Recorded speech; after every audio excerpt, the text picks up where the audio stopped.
Big Cass was fired by WWE this week. He leaves behind a legacy of being tall and standing there while the smaller, more charismatic guy did all of the talking. And he was tall. Not much else to say about that. Carmella has outlasted Enzo Amore and Big Cass. Carmella and James Ellsworth. Actually, Ellsworth left and they brought him back. Yet Enzo and Cass are the ones who find themselves unemployed. Who the hell would have ever guessed that would happen? They did not even wish him well in his future endeavors in the announcement, so they had to be pissed off at him. Lots of different stories floating around as to why he was let go. Chief among them being the incident last month on SmackDown, where he beat up the Daniel Bryan imposter, the little person. And this isn't what got him fired per se, but this is where the heat really began with him. They brought that little person in dressed up as Daniel Bryan. He was only supposed to give him a big boot. Or would that be a little boot? I don't know. Cass, he had other ideas. He thought he would get more heat if he then mounted the little guy and started to beat the hell out of him. And so he pitched it to the writers or the producers. They said no. And so he decided to go over their heads to Vince McMahon himself, who also said no. He felt that would be going too far. And it really is amazing to think of how times have changed, that this is the same Vince McMahon who once not only, approved this, scripted this, but he was performing in the ring during this segment. Once had one of his female performers get down on all fours, get down on her hands and knees and bark like a dog on live television, and told her to take her panties off. And here we are today, and throwing punches at a little person is going too far. It's a sign of the times, I suppose. So good on Cass on the one hand for taking the initiative and going right to the boss. But once the boss says no and you've now been rejected twice, it's probably best to pick your battles and fight another day.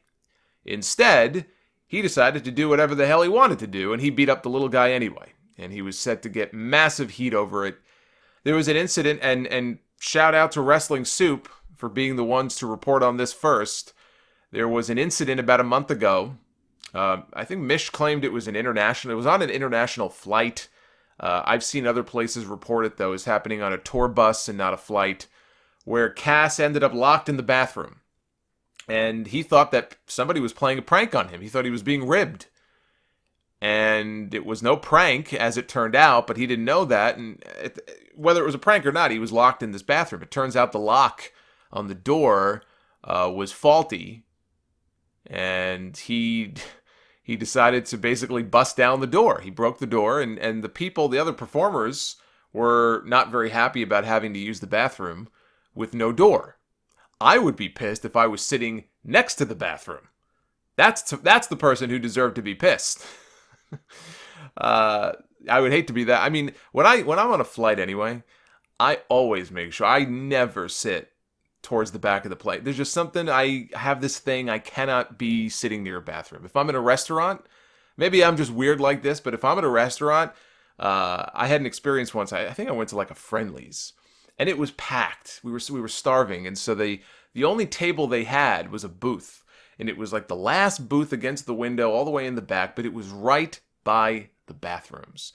And every time somebody went in the bathroom, every time somebody left the bathroom, and that door swung open and shut, we'd get a whiff of whatever was coming out of there, and I couldn't do it. I'm like, I cannot sit here and eat.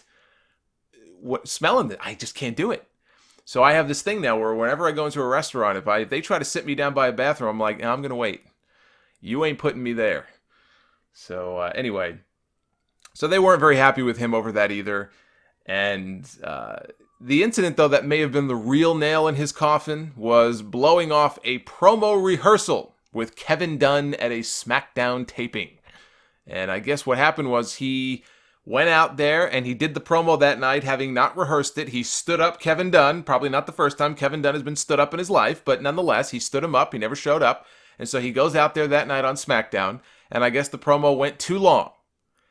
And I'm guessing, this was the promo they did on that old Mean Gene platform. That's probably why they wanted to rehearse it. Maybe they wanted to, stand here. And anyway, just a guess on my part that it was that night that he was on the platform. Because I remember In fact, I think I did a post show with Wade Keller on his show that week, and we talked about how this promo wasn't terrible, but it probably went about 5 minutes too long.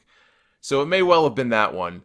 But what's weird about it is there was also a note this week in The Observer that apparently Vince McMahon hated that promo so much. I don't know what about it he hated, but he hated that promo so much, he fired the writer who was responsible for it. That person is no longer employed by WWE. He fires that person, but he won't fire the person responsible for that Bobby Lashley Sisters segment with Sami Zayn. That person apparently is safe.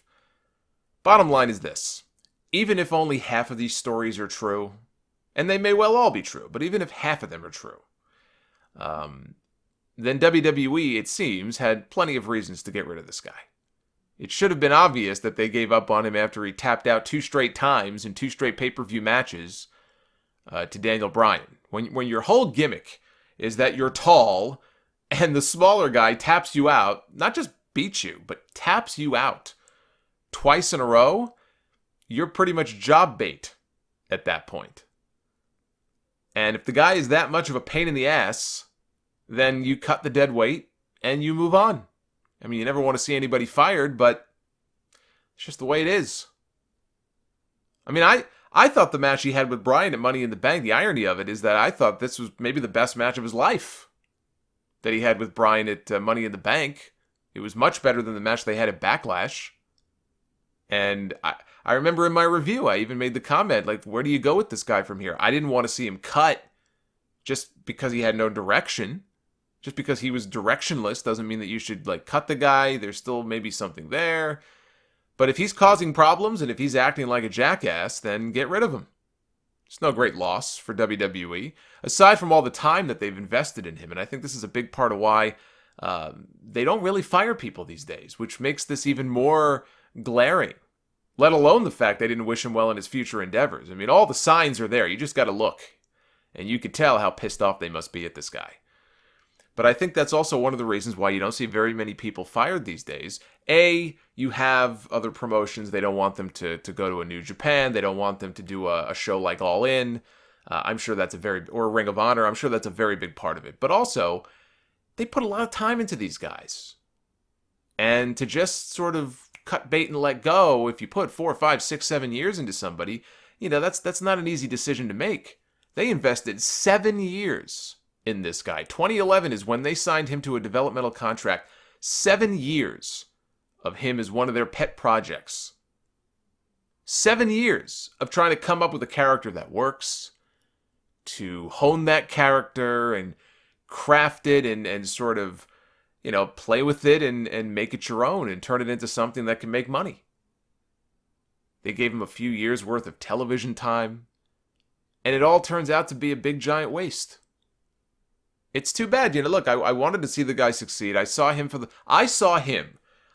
Cass, and I popped huge because I saw Meltzer mention this in his newsletter, and I was going to say the same thing on the show. I saw him for the very first time at a Johnny Rod's World of Unpredictable Wrestling show in Brooklyn back in 2010. It was at Gleason's Gym. I was there. I was actually there to see a friend of mine. I think he was making his in-ring debut that night. But at the time, and I didn't know who this guy was, but he was playing a cowboy gimmick on that show, and he was calling himself Big Bill Young. Basically the polar opposite of what you saw on TV as Big Cass. It's kind of like Cowboy Scott Hall early in his career. To go from that to Razor Ramon, it's a pretty big leap, but it worked out well for him. But yeah, he was Cowboy. Well, I don't know if Cowboy was part of his name. He was a cowboy, but he was Big Bill Young.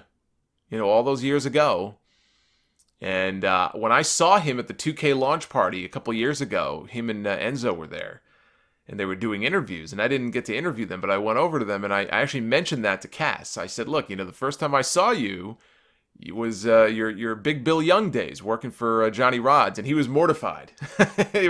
he was like in a friendly way. I mean, he was kind of laughing about it. But he was mortified that I even remembered that. But when Enzo broke his leg, remember when I think he broke his leg, Cass got a short singles run out of it. He was on his own for a while. People didn't know, oh, how's he going to do? He doesn't have Enzo there as his mouthpiece. And I actually thought he held his own pretty well. It was only for like a couple of months. But I thought he was holding his own fairly well. And I thought, this guy could have a future. He's still better off being with Enzo. When Enzo, heals up, they should just put them back together. But there could be something here. I remember thinking that. And look, the guy still has a future. Only now it's on the indies. Shout out to Joe, by the way, on Twitter for sending me this week's sad tweet. He sent me a screen cap of a page that somebody scanned in from this month's issue of the WWE Kids Magazine. I didn't even know they had a Kids Magazine, but apparently they do. And this was from their Zero of the Month section. See, it's very clever. Instead of Hero of the Month, they have Zero of the Month, where they feature a heel. And this month's award winner, ironically, was Big Cass. And that in and of itself wouldn't be all that big of a deal, but the absolute best part is the caption that they put underneath the photo, explaining why Big Cass is the Zero of the Month. And it says this: since coming back to WWE, Big Cass has been causing loads of trouble. I saw that, I was like, this can't be real. But it is. It is 100% real. I swear you can't make this shit up. That was great. Causing loads of trouble. You don't say.